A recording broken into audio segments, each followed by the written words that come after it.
Welcome to Business Innovators Radio, featuring industry influencers and trendsetters sharing proven strategies to help you build a better life right now. Hi, everyone. This is Tammy Patzer, and I'm really happy to introduce today's guest, Wesleyne Greer. She is someone that you'll want to really listen to and take notes, because I'm pretty sure she's going to give you some golden nuggets about sales and marketing. So listen to this. First, I want to tell you a little bit about Wesleyne.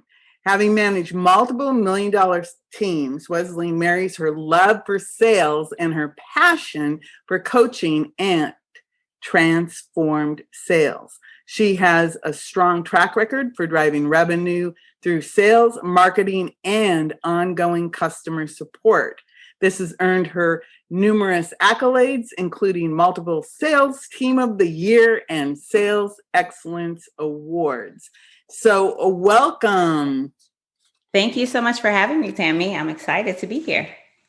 I'm excited to talk to you because there's a lot of people who, they come from maybe not a sales background, and they're often like, okay, so what is the difference between marketing and sales? That's a good question. And I feel that a lot of people who are actually even in the industry, they confuse those things. So marketing is essentially the way that you attract cold traffic to your website, to your Facebook Lives, to whatever you're actually doing. So marketing is just getting your name out there. It's letting the audience know who you are.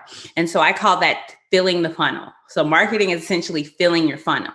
Once the funnel actually gets filled, it turns into your sales cycle, which is where you actually need to nurture and close those deals. So that's how I draw the line. Filling the funnel is the marketing, but keeping the funnel filled and ensuring that you're turning that cold traffic into paying customers, that is the sales thing.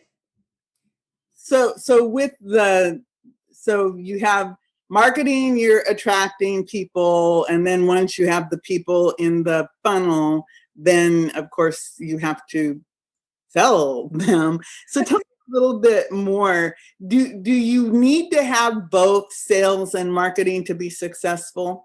You absolutely do, because if you are just focusing on your existing sphere of influence, you're never going to grow. Your business will never grow. Your sales will never grow. So marketing is very important because you always have to be backfilling. However, if you only focus on marketing, which a lot of people do, they'll just post on social media, write blogs. Those are all marketing efforts. But you're not converting people. So they really have to go hand in hand. You have to have your hand in a marketing pot, and you have to have your hand in a sales pot. I'm chuckling about the hand in the pots. True. So you're attracting people, and you use some good examples: social media posts, blog posts, and that could be either organic or paid marketing and promotions. But what I think my audience is really interested in is, okay, I've got the person, I've got them to opt into my free giveaway. How do I actually close more business so that I have more cash flow and I actually have money coming in the door for all my efforts? So really the key is, and this is where the sales and marketing collide, you want to ensure that you're speaking to your ideal prospect, your avatar, some people call it. And if you're speaking to that person, once they opt in to get your free XYZ, then you'll send them an email and they'll be like, yes, I need this person. That is somebody I need to engage with. Let me book this call that they're offering, or let me go down this path. Maybe it is a small entry-level offer that may be $17 for something, right? And really, I tell people, and your different businesses are different, right? So sometimes you need a low entry offer to tease the person to see, are they serious enough before they get time on your calendar? Sometimes you're going directly for a high value coaching or consulting or a program that may be in the thousands of dollars. So at that point, you want to get somebody on the call so you can help convert them. But really, if you are selling something that's less than $1,000, and that's across a 12-month period, so less than $1,000 across a 12-month period, what you want to do is you want to get them to physically have to pull out their credit card and buy something. And so it could be $7, $17. The 7 is the thing right now. People are using 7. Sometimes it's a 4 or 9, but just something low cost. And once you get them to pay you for a service, you know that they're more inclined to buy something else from you. So what you're saying is come up with something that you can sell them, and it could be just something like $7, $17, something that is like, let's say under $100, that they might just say, oh yeah, that's a no-brainer. I'll buy that. And then, so once somebody buys something from you, like you said, they bought something. So that tells you, well, gee, they're willing to give me at least $7 or some small amount of money to test whatever this is. So what tips that can you provide? And I know that a lot of people, they go, oh, it's only $7, but that is pretty common. I've seen it used a lot by very high end level people who, they might say, okay, give me $7 or whatever that amount is. So what other tips can you give that to help people to move somebody forward in this sales process? So if we go with that, let's just use $7. And, when you're thinking about how do I actually set my sales process up, the first thing that you give away is going to be something that is high value, right? Something that is free and that's high value. Then you offer them that low cost $7 thing. And if you sell a course, if you sell a service, a product, maybe it is something that you don't necessarily have to physically do. So a pre-recorded webinar that teaches them one step in your process, right? Not the first step. That's where a lot of people make a mistake. You teach them the first step in the process, and then they're like, okay, I can figure everything else out. You teach them something in the middle, right? Like if it's a 5-step process, you teach them step 3. And again, you make it a wow, like really help them get those light bulb moments. And the key is it's wow, not how, right? Wow, not how. And the goal of the wow, not how is to impress upon them that, hey, you really need me to help you solve your problem. You can't do it on your own. And then the next step is you use that low cost offer to really convert them and get them on the phone, because sales at the end of the day is very relational. And there are a lot of people who do well just selling directly online to people, and they convert a lot of people. However, if you're selling higher ticket items, it's very unlikely that somebody is going to pull out their credit card after watching a 30-minute video or reading something on you and pay $1,000, right? It's very, very unlikely. So you need to get them on the phone and you need to start asking them probing questions. I always say that first meeting is all about the prospect. If you're talking more than 25% of the time, then you're doing something wrong. So when you say ask probing questions, can you give me maybe 2 examples of a probing question? So one question that I always like to ask people is, how did you find out about me? right? Because the way that they came to find out about you is very telling as to where they are in their buyer decision journey. If they've been following you, like if somebody tells me, oh, I've been following you on LinkedIn for the past 6 months, that tells me they've already consumed a lot of my content. So you go from the know, the like, the trust. So they're a little bit further along that cycle in that know and trust, right? They just need some validation to know that I'm a real person. So ask them, where did you find out about me? And then a good question to ask is, what brought you? Why did you say yes to the call? So asking them what made them take 15, 20, 30 minutes out of their day to actually speak with you. Because again, what we need to understand is what their pain is. The pain is the most important tool that you can use to convert a sale. So I like to say you get the pain and you understand the pain, and then you put a little salt in that pain. You don't want to break the bone. You just want to sprain it just a little bit. So then I want to go back a little bit, because you said something that really made my ear go, You said you want to give these people something they perceive as high value. What types of things in your experience do most people believe is high value? And I take it that our whole goal is that we want to get them to say yes first, and then give us at least their first name and their email. And then, of course, then you can talk to them. So what is perceived to be high value in this day and age? So what I tell people are, teach them and they will come. So you need to teach them something that they don't know how to do. Teach them something that they can go on YouTube and watch 50 videos and get no information. They can read 10 social media posts. They can go to all these freebie trainings, but they're never going to peel back the layers of the onion. So really figure out, if you're a consultant, a coach, a fitness trainer, doesn't matter what your industry is, but there are things that you know that your prospect doesn't know. And really to figure out, what do I teach them? How do I really get them to the first step in the process? Write down everything, right? Like write down, I say just vomit on paper. I tell my clients a lot, just vomit on paper.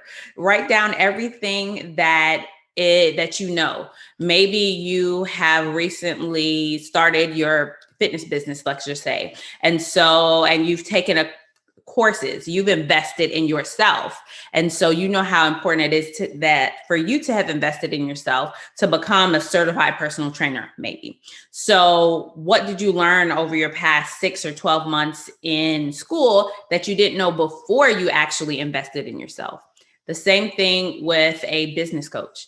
You may have a certification, maybe you've taken courses, and really what you need to convince upon your prospects is, to get to where I am today, to even be here speaking to you, I've invested in myself because I understand how important development is. Or if you sell a physical product, I have used so many different products, and let's say it's vegan makeup. I've bought so much vegan makeup, and so much conventional makeup, and I was breaking out all the time. So I developed this product because of this. And so what you teach them is, maybe you teach them how to apply this makeup or how this makeup is different. And the key is one thing. You don't need to overwhelm them, because it's only 30 to maybe 45 minutes is about the attention span of someone who is coming to that type of training. Wow, that's really good information, because if you think about how a lot of people, number one, you said teach them something that that will help them, but don't, you want to wow them, but not help them. I think that when I look at my personal thing, I've done probably way too much how, just because the fact that I came from a teaching background, and that was my job, was to help people get to, through this whole 16-week class, with real skills. And so when you transfer that into selling your teaching, that's where I think a lot of us, we don't know when to stop because we're so used to just pouring it on. So what about, and this was me. I remember this is like 2009, so 11 years ago. And I remember I really wanted to try to make money. And I would say, but I'm not a salesperson. And so I would, I was literally blocking myself because I would say, I'm not a sales person. I don't want anybody to think I'm trying to sell to them. I hate selling.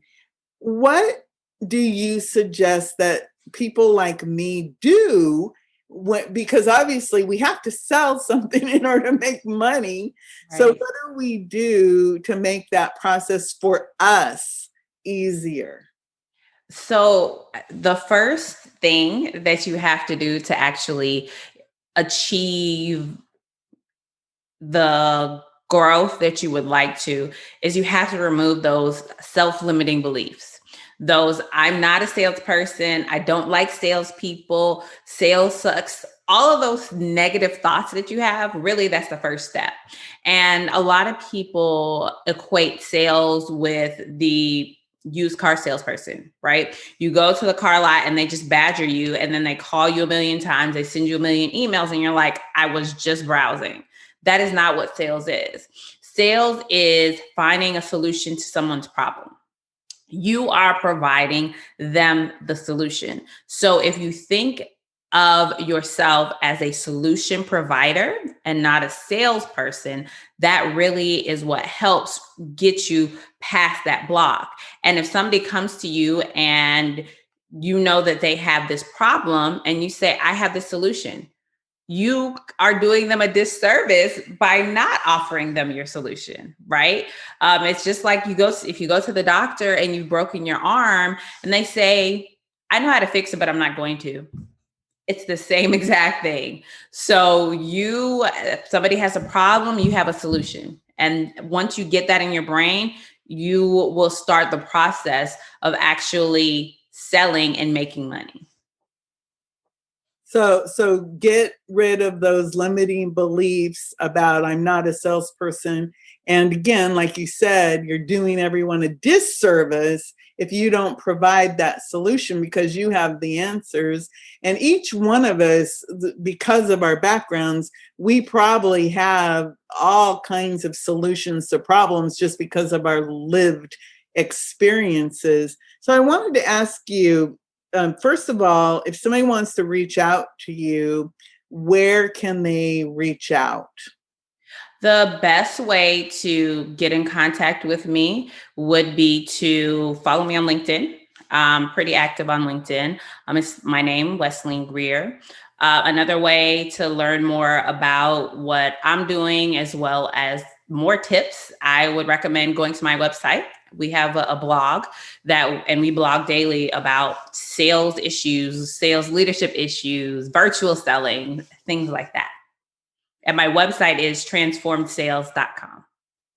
Transformedsales.com. Wow, blogging daily. So that means that somebody could connect and actually get a constant flow of good advice on a daily basis. That is correct. They definitely could. And then another thing, when you said LinkedIn, that's another thing. People are always asking, where do you hang out? Mm-hmm. And of course, you're hanging out where your potential clients are. And so LinkedIn, and it's very interesting that, you have that. So if somebody works with you, what does that look like? So what I do for clients is we really follow what I call a blueprint. It's a sales leadership blueprint. You could be a business owner that is a solopreneur and you're not really thinking about hiring salespeople, or you could be at that point where it's time for you to start expanding your sales team. Whichever side of the coin that you're on, what you really need is you have to develop those leadership skills as well as those sales skills. So my sales leadership blueprint, it combines three distinct facets: executive coaching, leadership development, and sales training. And so I help you figure out how to sell as well as how to physically develop as a sales leader. And then the executive coaching portion is, how do you get out of the weeds and take your hands out of the daily sales? So getting out of the weeds so that you can get into the daily sales. So I wanted to go back to your daily blogs just for a second. Do you have, if somebody goes to your website, can they opt in for something, or can they make an appointment with you? Yes. So because I really don't like getting too many emails. So we actually have a weekly newsletter, and you can opt in to the weekly newsletter. And what we do there is we actually pull content that we have from different places. So blogs, I write for the Houston Business Journal. So there are articles in there, maybe a LinkedIn article. And so you get a digest every Monday morning. That's your digest. And you can also just go right to the website and book an appointment with me if you want to chat about our services more. Wow, that sounds like a really a good plan. Before I let you go, is there any other little tip or something that you think would be important, especially planning for increasing your sales and marketing for the coming year?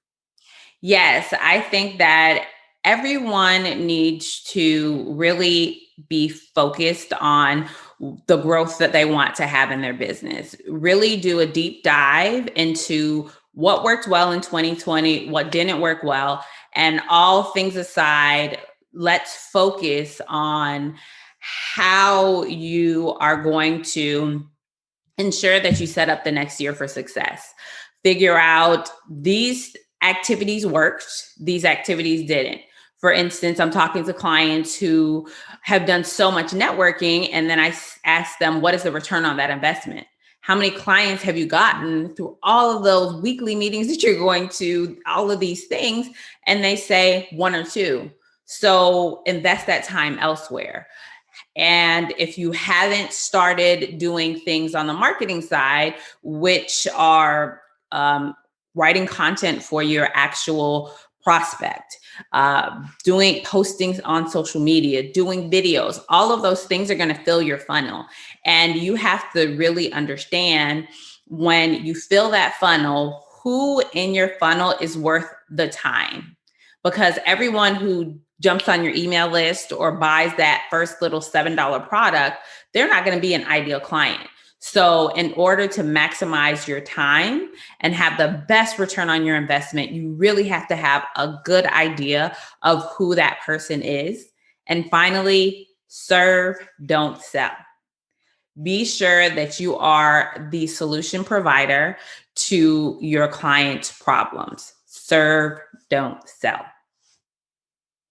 So serve, don't sell, and know who your ideal client is.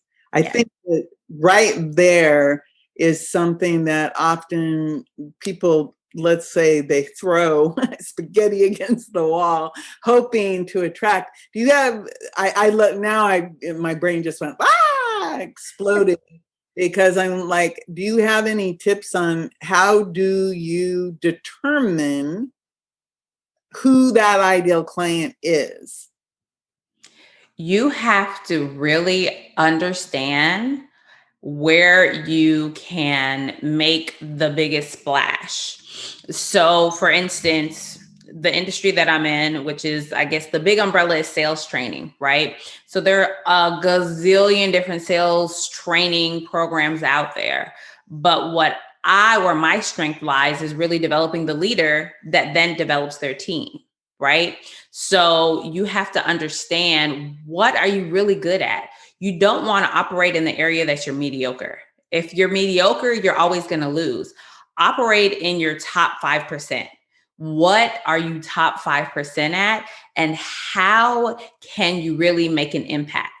You want to be the big fish in a small pond. So like you said, people throw spaghetti at the wall. They're doing this, they're doing that. They're talking to this person, and that person. But what happens is when you talk to everyone, you talk to no one. So figure out what your top 5% at and really, really focus on honing in on that. That is a really super tip, and something that if you're listening today, I highly suggest that if you are someone who is a leader and you want to develop that so that you can have this bigger, better sales team and want to do more, let's say, sales and get a bigger bang for your marketing time and effort, then Wesleyne, I think, is the person to talk to, because you said it in your domain name, transformed sales. And that is what we all need, because, what's the bottom line? And you said it, you create relationships and you serve by becoming the solution to someone's problem. And it just seems so simple and easy if you think about it in that way, because we all make everything so complicated with this. But like you said, if you're providing high quality information and content like you do with daily blogging, and being in the right place where your ideal client hangs out, I think it is very key also. So thank you so much. It was a great conversation. Thank you so much for having me. I enjoyed my time. Good. Thank you. Everyone, remember, you can reach out to transformedsales.com. This is Tammy Patzer. Go make it a beautiful day. Thanks for listening to Business Innovators Radio. To hear all episodes featuring leading industry influencers and trendsetters, visit us online at businessinnovatorsradio.com today.